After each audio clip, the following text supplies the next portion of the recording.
Goeiedag, Vanessa Foster van die Bybel in 1 jaar saam met julle. Vandag lees ons saam uit Deuteronomium hoofstuk 6. Ons sien dat Moses Israel se aandag op God se gebooie vestig, voordat hulle Kanaan binnegaan. Die een gebod omsluit al die ander. Om gehoorsaam aan God te leef, volgens sy wysheid, sal seën, beskerming en 'n sterk verbondsverhouding met hom bring. In verse 4 en 5 kry ons die grootste gebod.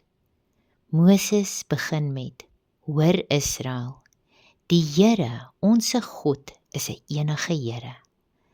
Israel word hier herinner dat daar net een ware God is. Die frase, jy moet die Here jou God lief hê, resoneer diep deur generasies heen. Dit is 'n boodskap wat tydlose geloof en toewyding deur die geskiedenis heen beklemtoon. Nou Moses roep Israel hier tot heelhartige liefde en gehoorsaamheid. Liefde vir God is nie net 'n gevoel nie. Dit word sigbaar in gehoorsaamheid en onverdeelde toewyding. Verse 6 tot 9 sê dat God se woord jou lewe moet vul. Dit wat God van ons verwag, moet eers in ons eie harte leef, voordat ons dit aan ander kan oordra. Ouers moet hul kinders gereeld leer, by die huis, op pad, saans en soggens.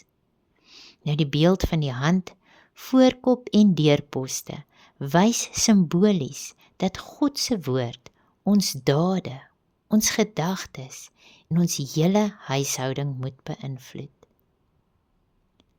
Sy woord moet die middelpunt van ons harte, ons huise en daaglikse lewens word.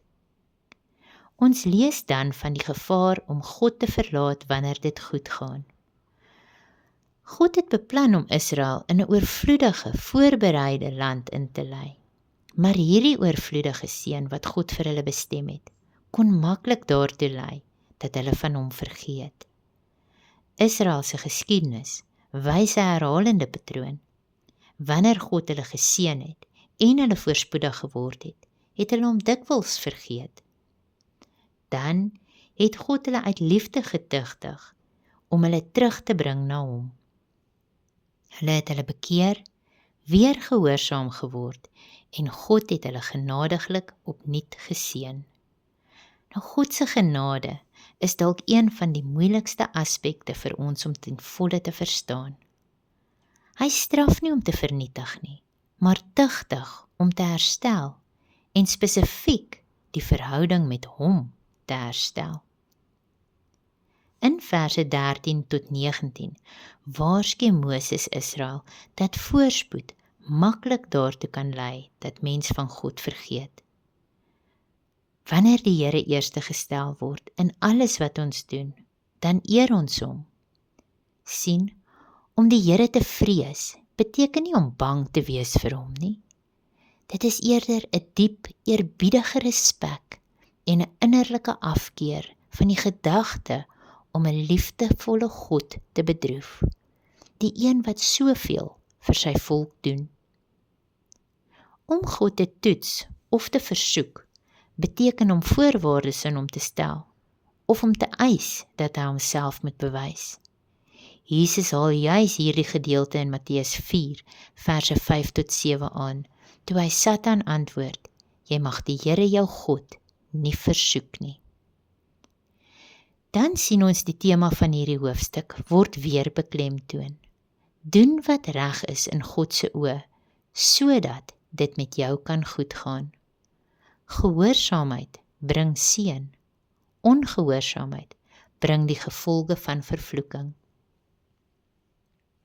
Ons sien in verse 20 tot 25 dat afvalligheid wat uit voorspoed spruit, dikwels die volgende geslag meer as die huidige tref.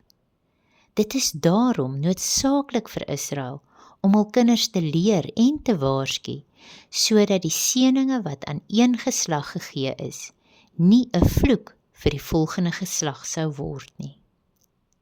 Vers 23 sê, Hy het ons daarvandaan uitgelei om ons in te bring. Som Israel se verlossing mooi op. God het hulle uitgelei om hulle in Kanaan in te bring.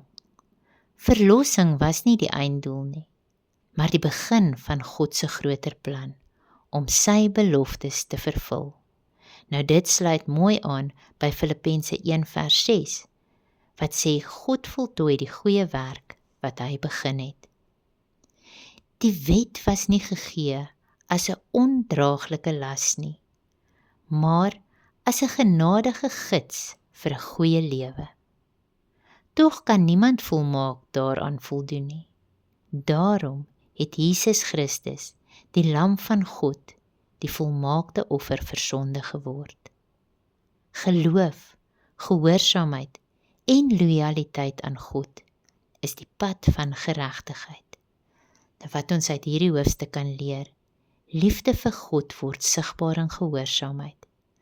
Die woord van God moenie slegs aangehaal word of geken word nie, maar dit moet in ons harte, ons huise en ons daaglikse lewens sigbaar wees. Sien, jy moet die Here jou God lief hê met jou hele hart, jou hele siel en al jou krag. Geseënde dag. Totsiens.